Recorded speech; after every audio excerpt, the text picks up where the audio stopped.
right. Looking for a fight, you'll have to find me in the forest in Northside Norfolk, Ward's Corner near the water of the James. Rolling with some former orphans, eating oranges and peeling off in cheap foreigns. It's the Prius gang. Present you with the choice like Morpheus. I could prevent the pain, or it's the pill that makes the game feel sane. DMX DMing your D&D. Do you really fucking feel me? Of course, as soon as I start recording, people start talking nearby. Hello, live chat. Uh, this is going to be edited into a video later. I'm going to cut the part that's just about the Kendrick and Drake beef and what I think it means for millennial culture out of this stream and upload it as its own video later. So if you're watching the VOD, maybe go see if that's already out by the time you're seeing this. But otherwise, content warning. This video is going to talk about all kinds of extreme subject matter. I mean, everything that Kendrick Lamar has accused Drake of and what I think it means for millennial culture. And if you don't know what that is, if you haven't been following that beef, this video, I will try to make this accessible to people who don't know who Kendrick Lamar and Drake are. You kind of have been living under a rock, and that's saying something coming from me. I spent 10 years in a bedroom, but I spent a lot of that time listening to Kendrick Lamar. So, this is something I've kind of been anticipating for a very long time. Like, I have been waiting for Kendrick Lamar and Drake to go to war at least since the Control verse, where I was expecting that to just happen back in like 2015 or 16 or something like that.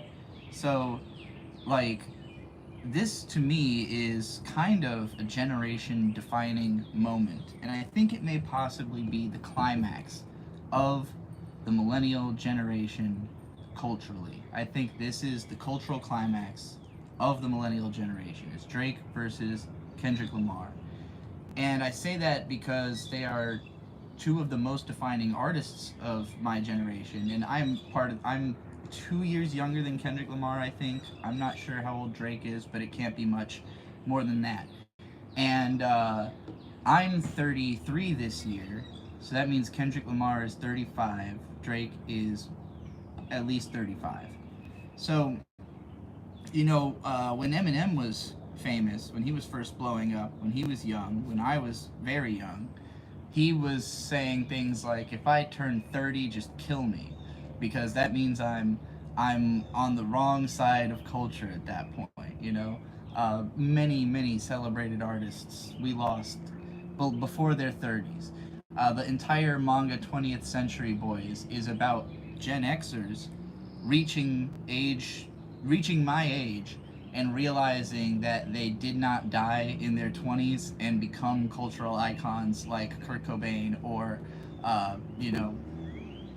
fucking everybody else in the 23 Club. We're not going to go through the whole list. For my generation, it would be Amy Winehouse.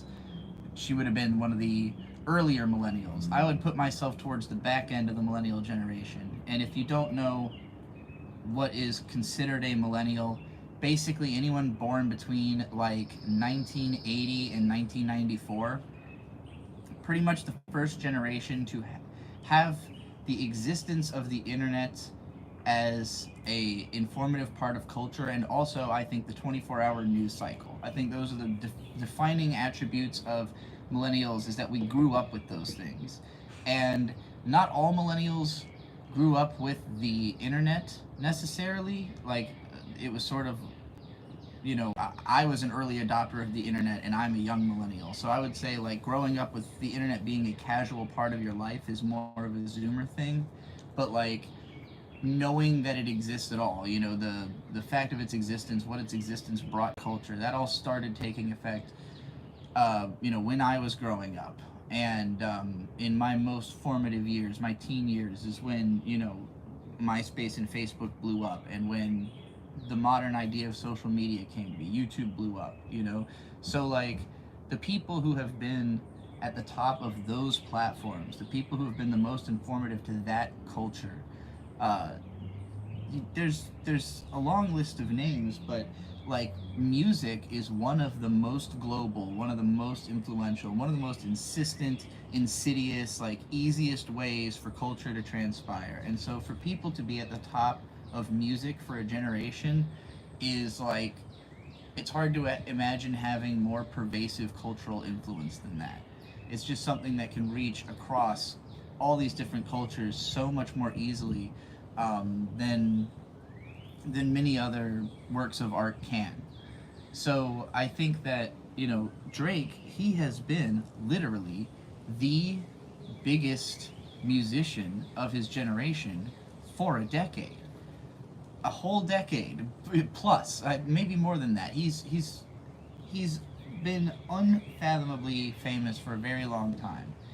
And Kendrick Lamar has never really even been on that same echelon of actual fame, because it's an interesting conversation to have about these two guys, because what they're battling for right now is to be the voice of the millennial generation. That's what I see this battle as. It's not about who is the best rapper. Kendrick Lamar said it's not about who's the best, it's about love and hate. And I'm the biggest hater. I hate the way you walk, you talk, the way that you dress. He hates what Drake represents. He hates what Drake inspires. He hates what Drake has created in the world. He wants no more Drakes. He wishes Drake had never been a big influence. He wishes it had been him. He wishes he had been the one who was the biggest influence all along. But what if he was? What if actually through this beef he's proven that he was the more influential one all along?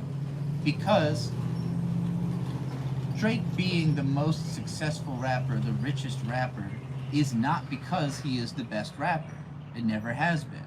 Rap is a part of what he does, but it's more that rap is a unique avenue into pop music that he took.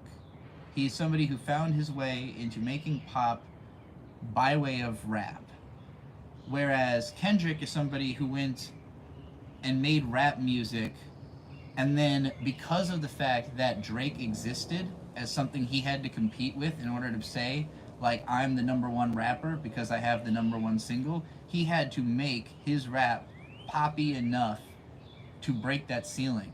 But I don't think Kendrick eventually started having all these number ones because his music got more pop.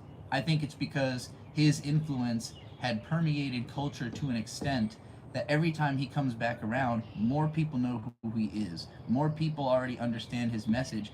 And it's not even because they've necessarily heard him speak. They've heard people who are influenced by him speak.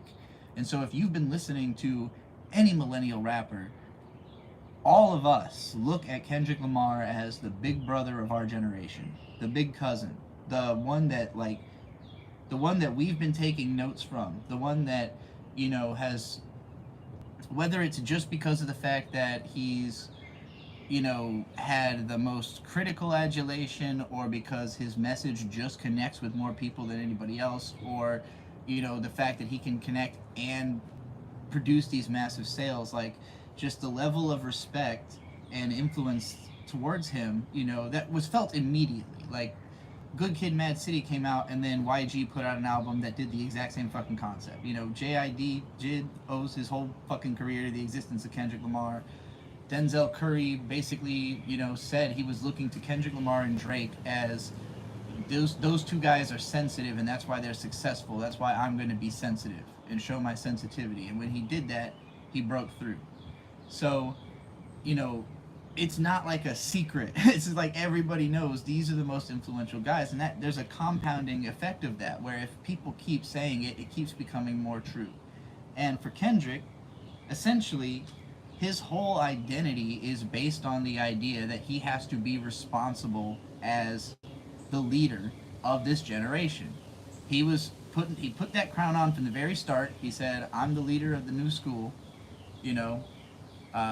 that's literally a bar from a Bitch Don't Kill My Vibe remix, where he started off his career by getting all the cosigns from everybody that was at the top of the game before him. Everybody that was already in their late 30s and already making all the money, So he got the cosigns from Dr. Dre, from Jay-Z, anybody who was a heavy hitter, and if he didn't, then he called them out. You know, he didn't want to work with Diddy. He said Puff Daddy wasn't your favorite. You know, I I don't think he ever wanted to be involved with people he didn't think were real and that were on message with what he's trying to do. And I think when he met Drake, he thought that Drake was just like him. And keep in mind, they would have both been like 22, 23.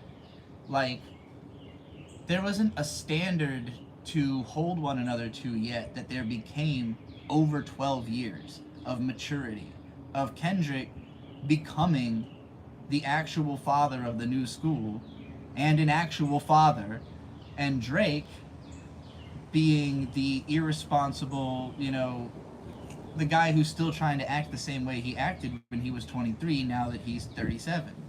And Kendrick's like, it's not cool no more, you know, like this is not the look, this is not what the culture represents anymore.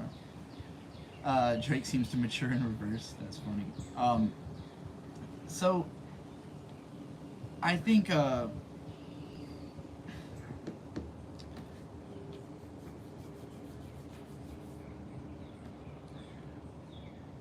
when they met, Kendrick did not have a problem with Drake on the level that he was going to. I think he looked at it as this dude was already more successful than him. He was a little older. He broke earlier. You know, he was already becoming one of the biggest mega stars in the world at the time that they worked together. They toured together. He featured on Poetic Justice. Now, I was thinking back on the lyrics of Poetic Justice because I've listened to Good Kid, Mad City a billion times. I know all the lyrics. So with that song, it's the only... at the time that these artists came out, I was not like particularly following hip hop. It was that generation of hip hop had kind of been passing me by up until Kendrick came out. And then because of the fact that I was listening to everything that was influenced by him, you know, like I would say that the like legacy hip hop I was listening to at that time, like stuff that was carrying on influence from before it, was all experimental. So you know, everything created in the wake of Kendrick became the hip hop that I came up with, you know, through my 20s, and that inspired me to then make it myself. And you know, I'm sure there are plenty of people who would have been rapping with or without Kendrick, but who would have never gotten popular if he didn't make it so you could do like funny voices and be weird and be super sentimental and really go in depth with characters and like just do all this groundbreaking shit that people were doing, but nobody made it mainstream like that. You know, nobody connected it to that many people the way he did. And you know, I think it always made sense for Drake and Kendrick to be in separate lanes, and for you to think like, well, this guy's the party rapper and this guy's the emotional rapper. But the question was always like, can party rap, um, like, does party rap have to be vapid, and can emotional rap not be more successful? You know, like if you look through music history, it's not like it's always been the turn up party shit that is the most successful. Like Michael Jackson may be, you know, the most successful guy ever. In like Thriller is the biggest album, and even that, not every song on it is like a turn up song or a dance song necessarily. But like, if you look at some of the other biggest albums like Bat Out of Hell by fucking Meatloaf or Hybrid Theory by Linkin Park, like these are not turn up albums. These are like very particular emotional storytelling. They're just good stories told through music that connected with lots of people all over the world, you know? And so if you really are looking at Kendrick and Drake beyond the realm of like who's the more successful rapper, who is the more successful artist, who is the better musician, whose music has affected people, Drake's music is capable of being popular for all sorts of different reasons, many of which have to do with manipulation within the industry. So a lot of it's not even really connected to how much people like the music. It's more about how acceptable the music is. Drake's music is easy to listen to for people of my generation. People got used to his voice. They had grown up seeing him on Degrassi. He was already kind of culturally iconic before he was even a musician. And then he translated that into music fame, you know, and he was very self-insistent, which is a success necessity, as I've said many times. You know, it took a Donald Trump level of uh, approach to his career of like, yeah, I'm number one, I'm number one, I'm staying number one, I'm always going to be number one. That's my persona, that's my character. I'm number one, I'm Big Daddy, I'm Big Pappy, I'm the fucking party man. But what that means, if you're trying to be the coolest guy, that means you have to represent what is cool to your culture. What do people think is cool? Do people think it's cool to, be constantly passed out on Xans? Like, that's basically what it is. Do the late 2010s, it was a depressing time. Most people who are sensitive just couldn't handle it. And, we began this massive opioid crisis we've got in the country. And so, at this time where, you know, Drake is toned down from the level of Lil Wayne being literally constantly drinking lean, but he's rapping about passing out on a plane and doing Xan, like because he's stressed. Like that's the way that he connected with my generation, was being like very mellow, very sad, upset about his relationships, and being tragically honest about it. Like you could laugh at a lot of the stuff he says being cringe, but the reason that connects is because most people are cringe. Most people have those cringeworthy emotions. And I think, I think Drake has a way of spinning that cringeworthiness to still come off kind of cool and like self-satisfying. It's cope music, which is essentially also what Kendrick accuses him of. He says, "I make music to electrify him. You make music to pacify him." So, that's Drake's purpose, is to make music that's just easy to listen to, that can be binged, and that's why he's always had those stream numbers. But again, where's the influence? Because yeah, people have tried to sound like Drake, but like in terms of what he's saying, nothing he was saying like had a depth to it that you would want to imitate. Where you don't want to be, you don't want to be saying the stuff Drake is saying if you're not Drake. Like he's pulling it off because he's Drake, but like, if somebody else is doing it, it's like, oh, you realize, actually, I don't want to be that guy. Like, it's nice that somebody is out there being the cringe one for the rest of us, but, like, I wouldn't want to actually be that guy. Kendrick Lamar, you want to be him.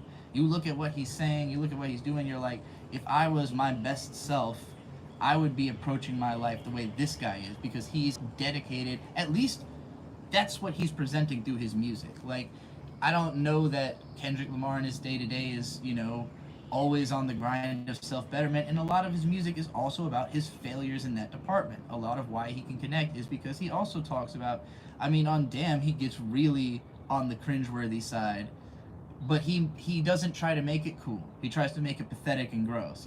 Let me put the head in. Oh, I don't want more than that. Girl, I respect the cat. Like, ugh, gross, sleazy, But that's the point. He's not trying to glorify everything he does as, well, I did it, therefore it's cool. And that's Drake's approach. And again, like, that's kind of a young person's game. And it's also kind of what every young rapper is doing. Like, everybody who's coming from a place of insecurity is just reifying that everything they do is cool, and that they do cool things. But if everybody's doing the same cool things, it just kind of makes you all unidentifiable. Like, you got to have some kind of unique swagger, or else it's eventually like, well, what do you bring? Like, we're tired of you, And like, it's crazy that it took so long for people to really get tired of Drake. But like, I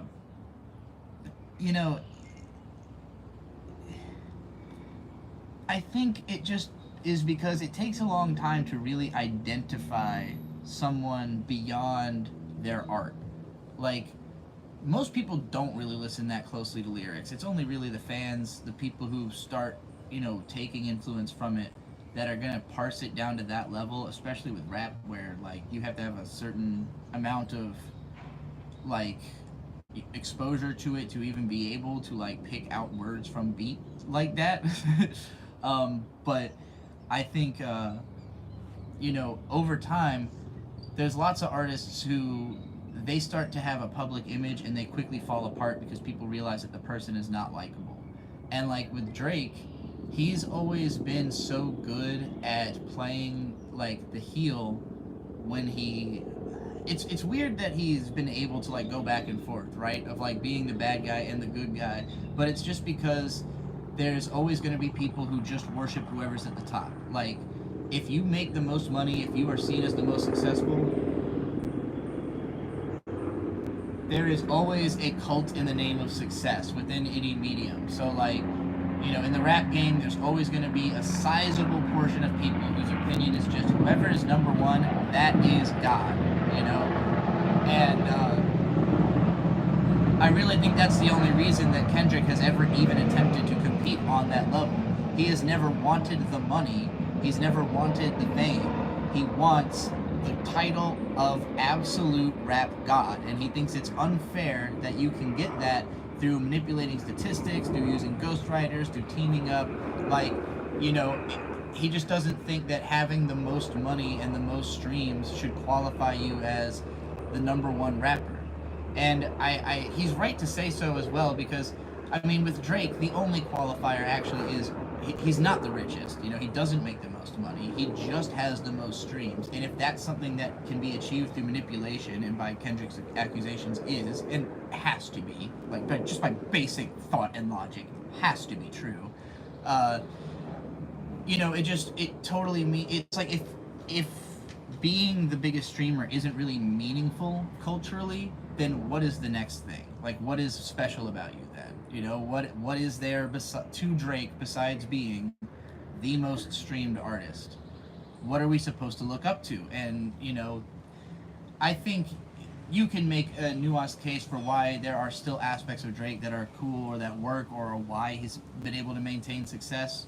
A lot of people are going to be more fair to Drake than I am. I've never been a Drake fan, so, you know, I'm a Kendrick Lamar stan all the way for sure. That's the angle that you're getting in this video. I can't do another angle, but like, you know, I can appreciate why Drake. I appreciate that he is talented, that he is intelligent, but I do not appreciate how people can look in the face of what Kendrick is presenting about his stream numbers and still say that is an argument for him being the number one rapper.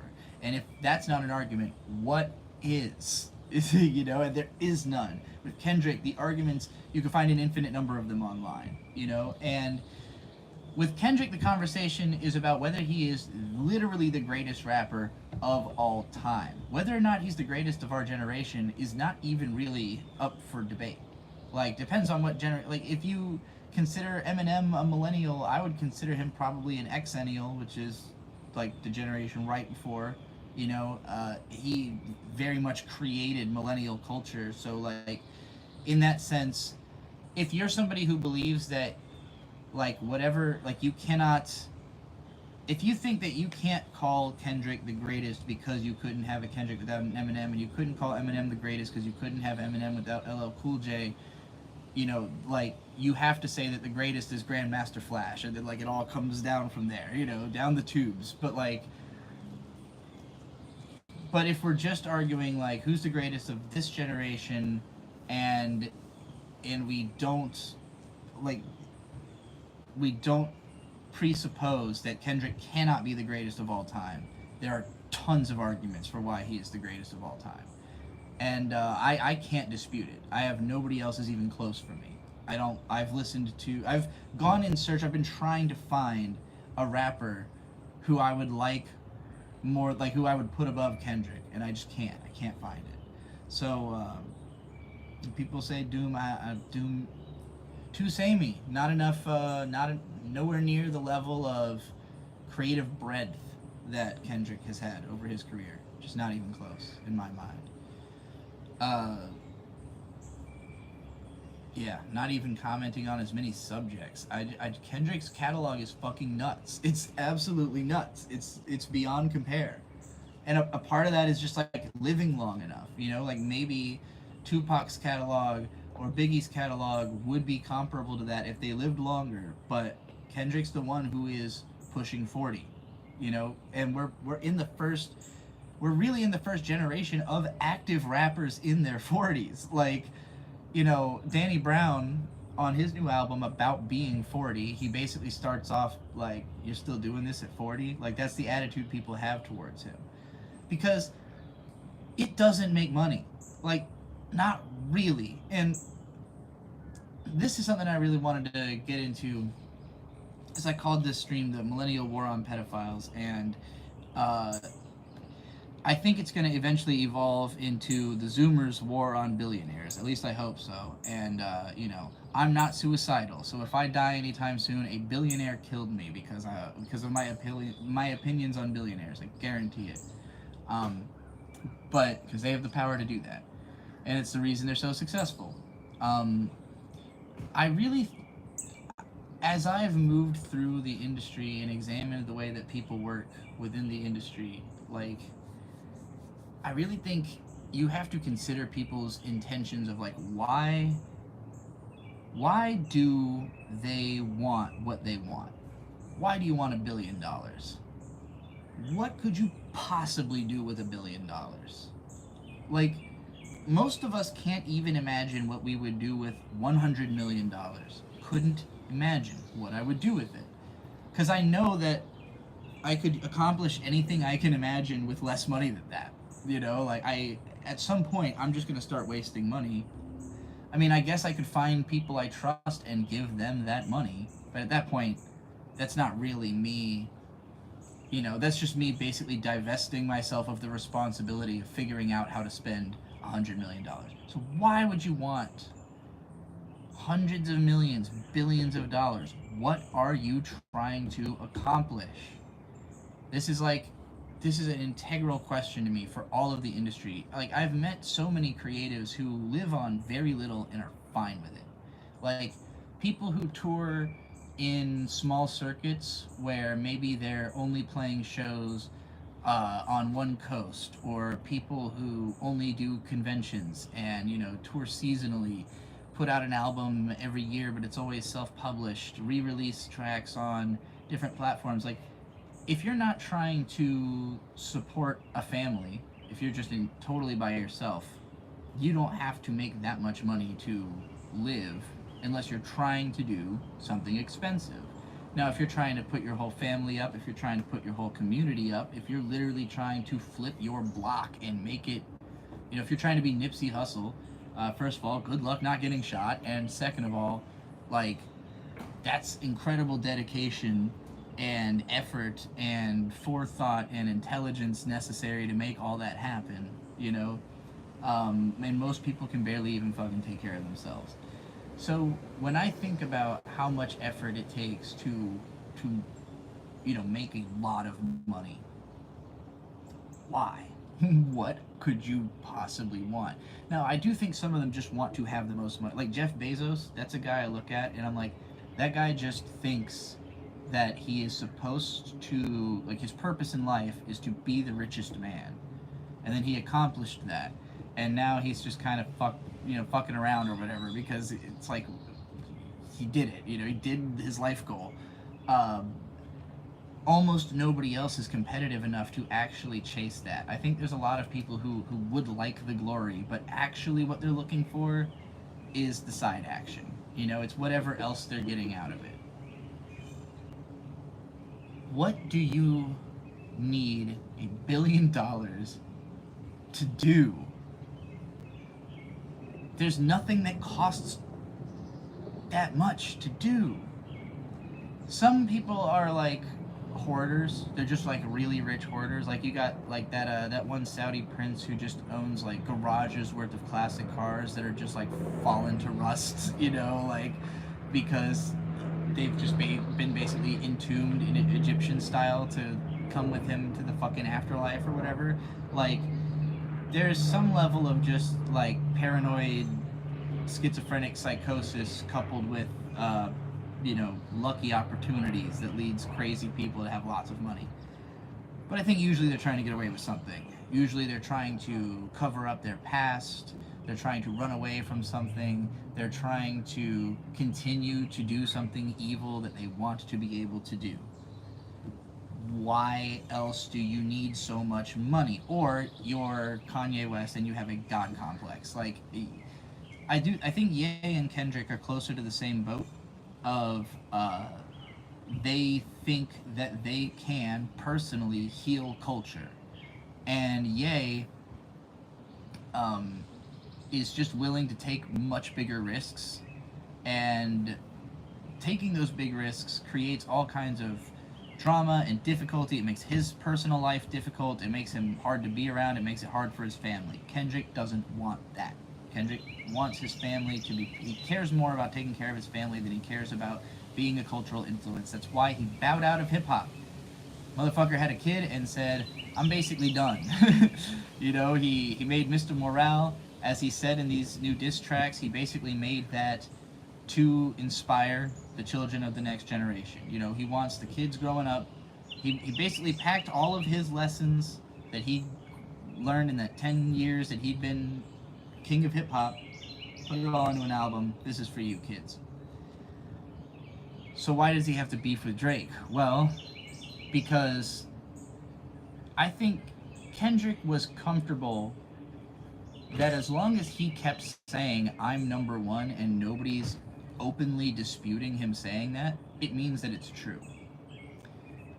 He literally called himself Mr. 1 through 5 on Damn, said "smoking on your top 5 tonight" in Family Ties. Like, he truly believes that he is the top 5 rappers, not the number 1. He is the top 5. I more or less agree with him on this. But, so, the conversation culturally keeps revolving around this big 3. And the reason for this big 3 conversation is mostly just that people always compare J. Cole to Kendrick Lamar. They blew up around the same time. They were the 2 conscious rappers of the era. They appealed to kind of really different audiences, because J. Cole appeals to, like, dumb conscious people, and Kendrick Lamar appeals to smart conscious people. But again, also Kendrick Lamar and J. Cole created a new generation of intelligence. They both grew up, they both matured, they both became better and smarter as they went. So, I'm not totally harsh on Cole. I still think he's kind of a fucking idiot. But we all are, in certain ways.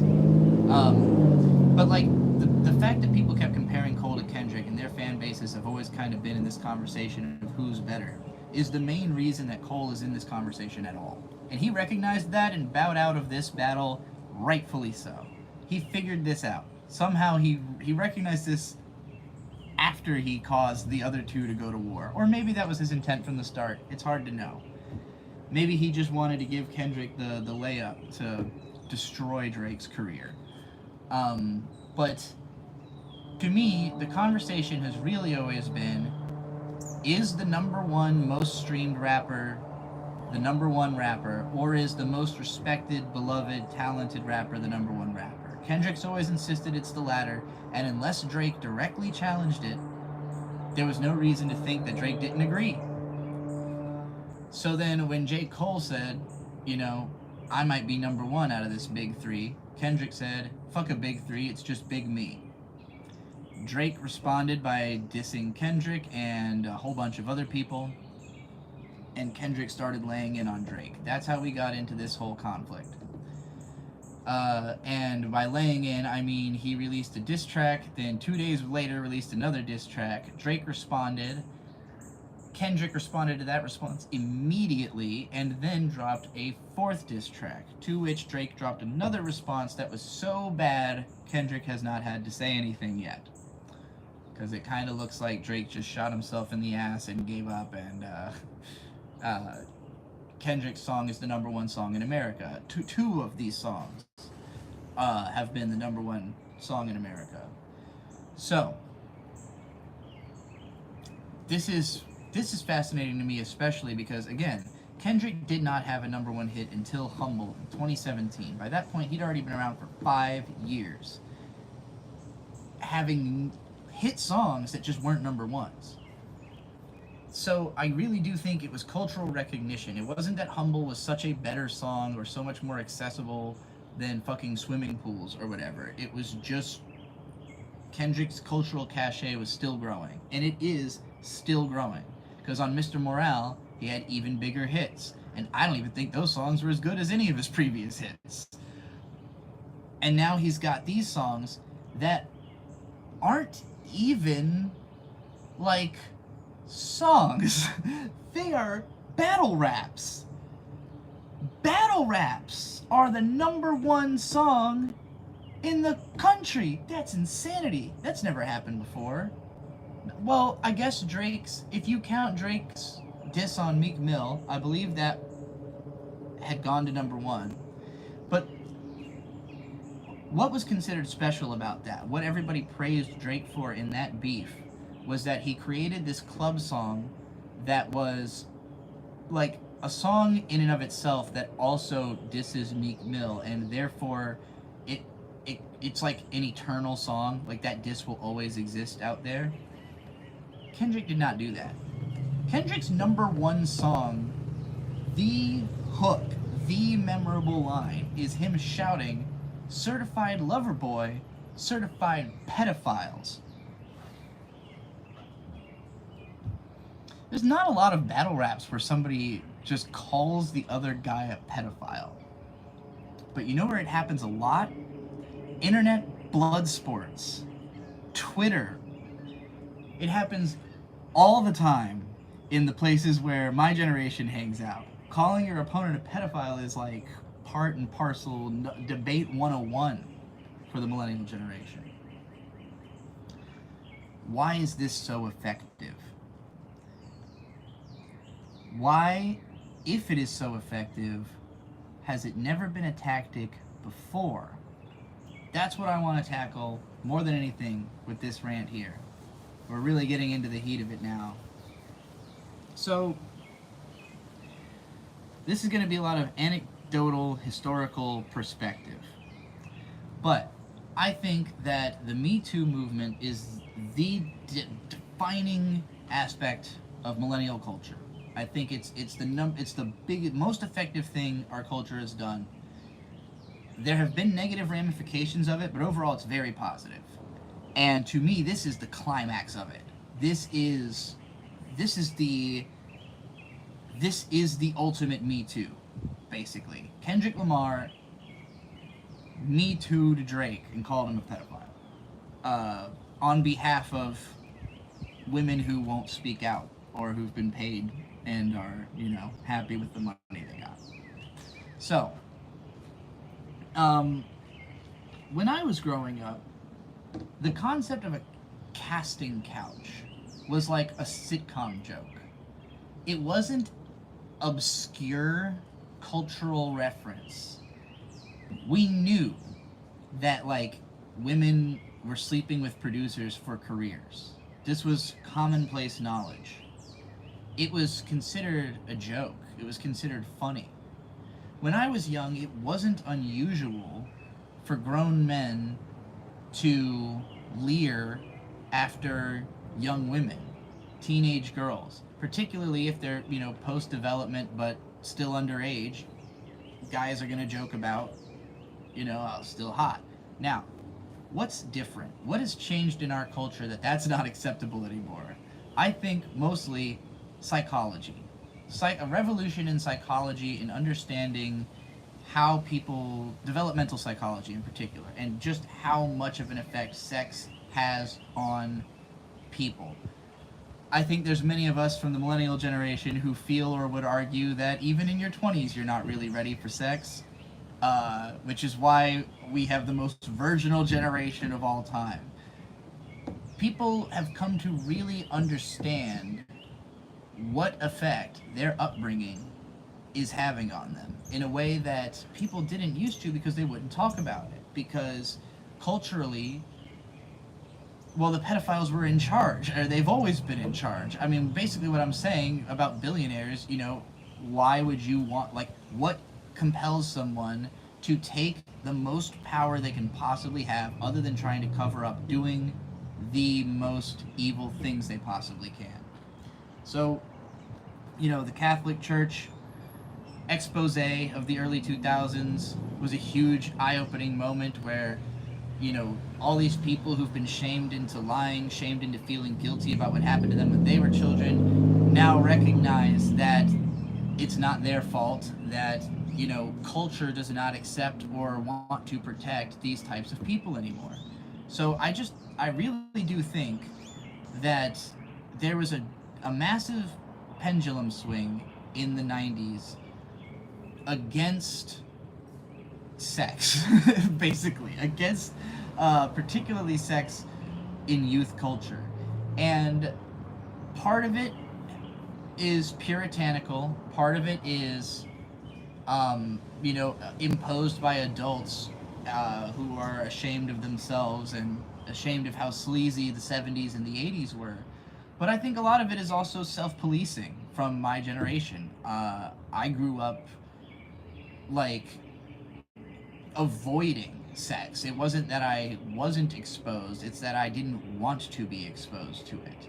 And I think that the fact that there was this massive cultural conversation around Michael Jackson and whether he was a pedophile in the 90s opened up a big part of this conversation. I think, again, the existence of a 24-hour news media cycle that makes it so when someone commits a crime or is suspected of a crime, especially a celebrity, it becomes, you know, a talking point for all of culture for a time.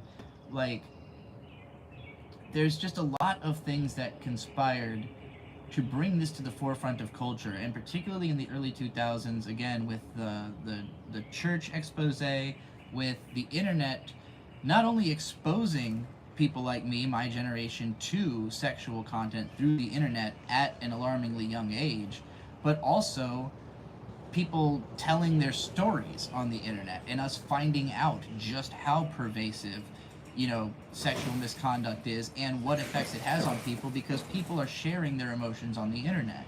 And so whether or not you have ever gone to therapy or whether or not you actually understand things psychologically, if you've just talked to people who've been through these experiences and you have empathy for them, then, or, you know, you've seen enough of people's stories, it just creates that anger, that righteousness towards this thing that I think was just considered more passe before, where it was just kind of like, oh, well, you know, that's Uncle Tom, he likes him young or whatever.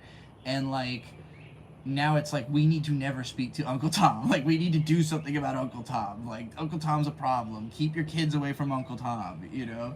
And like, I think about just the volume of people that I've known in my life who have experience with, you know, child molesters in their family. It only takes there being one pedophile to molest every child in a family, you know? Like, it's crazy how many people have been affected and never been able to speak on it because they didn't want to destroy their family, or they didn't want to be seen as a liar. They didn't want to be turned against if that person has more power than them, especially as a child. So, you know, it's, again, I think only now that we really understand like how big of an issue this is and the importance of protecting against it. So, you know, if you are Drake and when you started becoming cool, you as a Canadian where the age of consent is lower, you know, are just thinking it's no big deal that you're into young girls because you think that's what cool guys do or whatever. Like, that probably did fly at the time. But now, retroactively, people are looking at that behavior and saying, well, Kendrick is saying you're still like this. You know, Kendrick is saying that you're 37 now and you're still messing around with these young girls and, you know, being this manipulative person and being this toxic influence, not just on your personal relationships, but also on culture. The way that you represent yourself is toxic. Whether or not you yourself are a pedophile, you hang out with them, and that is basically that's what you're backing. You represent the force that is protecting this behavior, you know? And I look at the numbers, right? So it seems like Kendrick, you know, he's accusing Drake's camp of pedophilia more so than Drake himself. We have the receipts on Drake being a degenerate gambler, that he's got a gambling addiction. Part of the reason he needs so much money would be so that he can make these high-stakes gambles. But Drake has like $500 million. Kendrick Lamar has like $90 million. $90 million is an amount of money I can rationalize having. When in this rap beef, Kendrick Lamar said, I think people like Drake and Weinstein should get fucked up in a cell. And then Drake said, that Epstein angle you took is corny. Now, to me, that's the most damning self-report he possibly could have done. I don't know if it was an accident. I don't know if he was trying to make Kendrick sound more ridiculous by making it seem like he was comparing him to someone he couldn't possibly be as bad as.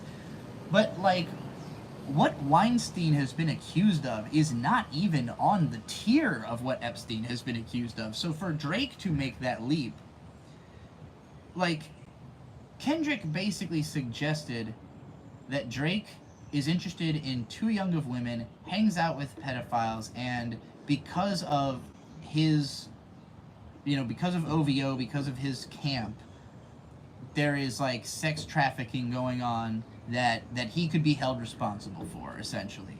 Drake basically just made it sound like he's pimping out young girls to politicians. Like, that's what an Epstein comparison is. So that's insane. Yeah, there was also the, he says, about a teenager, he wouldn't look twice. That is, yeah, well, you're not supposed to look once, buddy.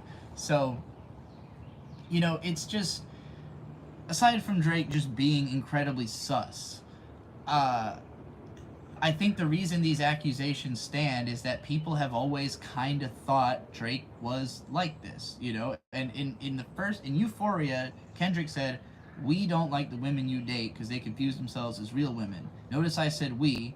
It's because I'm what the culture's feeling.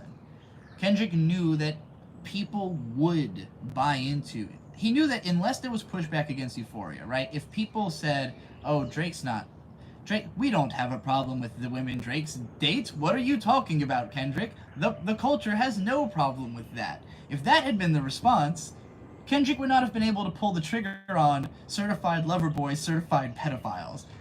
But because of the fact that it's true, and people do know that Drake dates too young of women, and people have always been annoyed with his relationships and his lack of maturity over the years, it all rings true. And it's an interesting cudgel to be able to hit a guy with, right? Like, I'm just imagining, like, imagine if you were in a rap beef with 50 Cent and you tried to, like, pin him on being a pedophile. He just wouldn't fucking care, Like, it's an interesting cultural moment and place where, again, the only reason Kendrick has ever even had to put himself at the forefront of culture at all is because of the fact that Drake chose rap. That rap, and didn't become Kendrick about it.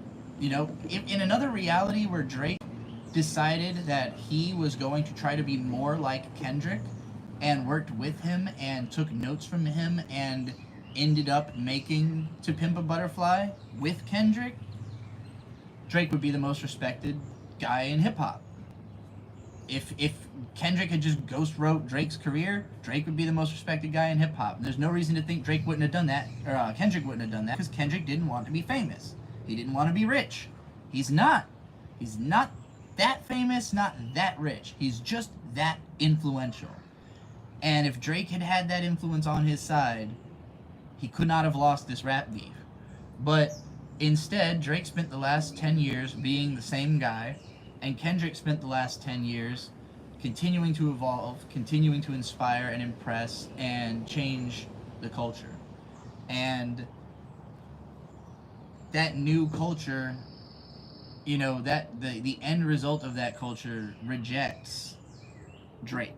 It says, like, if what Kendrick is saying is true, then we want him to be the voice of our generation, not you. Like, this was always kind of a debate for our generation, but now it's not a debate anymore.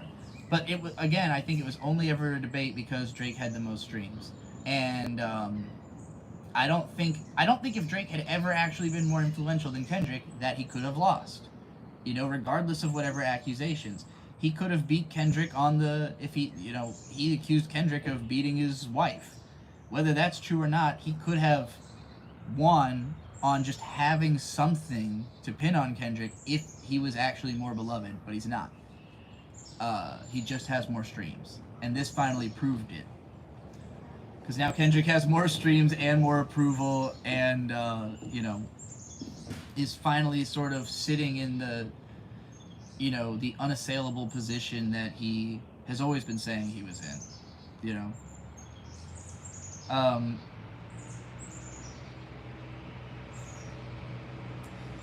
anyway, I've mostly made my point. There's a lot of people in the comments who seem to be thinking this is a pointless conversation. Why are you watching it then? Why would you do something pointless? Are you mentally ill? Why would you do that? Don't be silly. Stick to things that have a point in your life. Alright, so I forgot to bring my portable charger that I bought yesterday with me, so we might have to cut this stream. I mostly just did this so that I could, like, I was just gonna record this as a normal video, but I thought I would continue live streaming afterwards, but now that my phone is battery running low, I don't know if I can do that. Oh. But yeah, I'm gonna edit this into an edited video and release it anyways, just to make it more, you know, accessible. But yeah, I really look at this as the culmination of my generation's culture. It's, you know, it's the two most impactful artists really discussing who actually has more impact. And Kendrick basically saying, like, Drake, you have had a ton of impact, but it's negative. You've had negative impact, and the sooner you stop having that negative impact, the better. And the culture basically saying, yeah, you know what, you're right. Kendrick, we should have listened to you all along. Good thing we did. Good thing we did listen to you all along, you know, but we'll stop listening to that guy now, you know.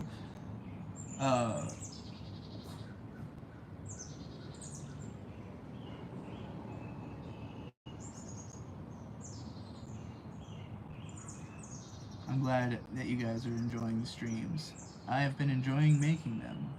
Again, I would stream for a lot longer, but I forgot to bring my battery, so I'll just have to do another stream after this, off topic, which will make it easier for me to edit anyways. Both those lose to Lady Gaga on Impact. I think Lady Gaga,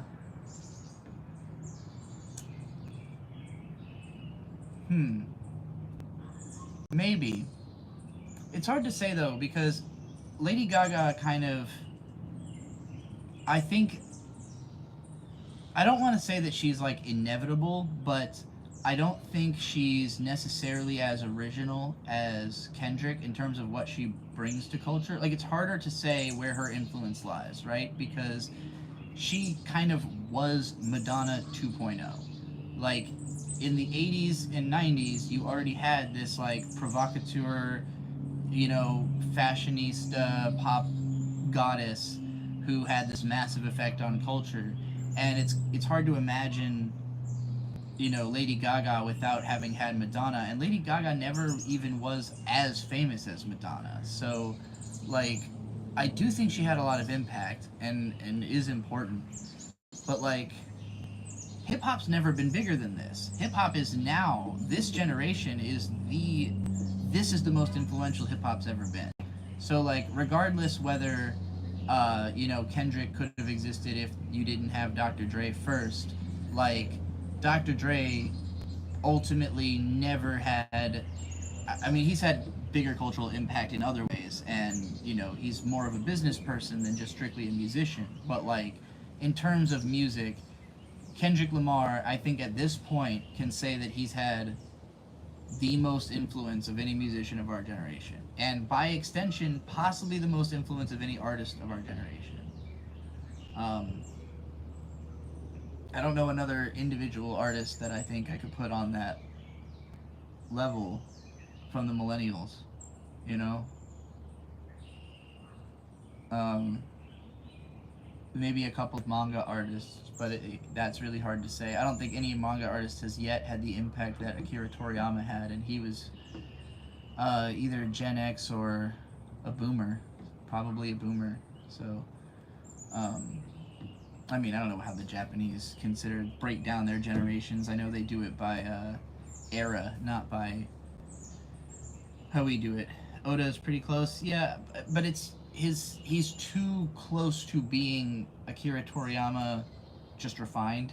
You know, like there needs to be somebody whose style is different enough from that family tree for it to be like the new representative of like, oh wow, this is the next most influential thing. You know, kind of the same way that like it's to me that's the same as saying Lady Gaga. You know, like yeah, okay, she's massively influential, but she's like Madonna in the same way that One Piece is like Dragon Ball. You know, but Kendrick Lamar is a different, just different style that had never had that influence. Nobody else has ever gotten to the point of putting a battle rap at the #1 song in the country where he calls a guy a pedophile. Just out and out. And in a funny way, where it's like a dance song for you to get down to and laugh at Drake, for being cringeworthy. Like, that's his biggest accusation to Drake is that he's cringe. Like, it's the most millennial thing that's ever happened, for sure. And I think it's gonna be the last straw for millennials. Like after this, all this is gonna be corny as shit in like 3 years. Like whatever Zoomers are about to, or the next generation, Generation Alpha or whatever, about to do, that's gonna be the new wave. Like, the era that Kendrick can be the most influential musician is surely coming to a close. But there's no way of knowing who's going to replace him. That person has not emerged yet, But I do think this to me is like, this is as far as our culture has ever gone, and maybe will ever go. And after this, whatever happens next is not us anymore. Zoomers and Gen Alpha already consider this shit kind of cringe. Yeah, I mean, they don't know who the fuck. Why would, if you're a Zoomer, why would you even care about these fucking people? You don't listen to Drake, like, probably don't listen to music on Spotify. You probably you just watch TikToks and like hear songs in stores or whatever. Anyway, that's it for this stream. I might stream again later. Thanks for coming out.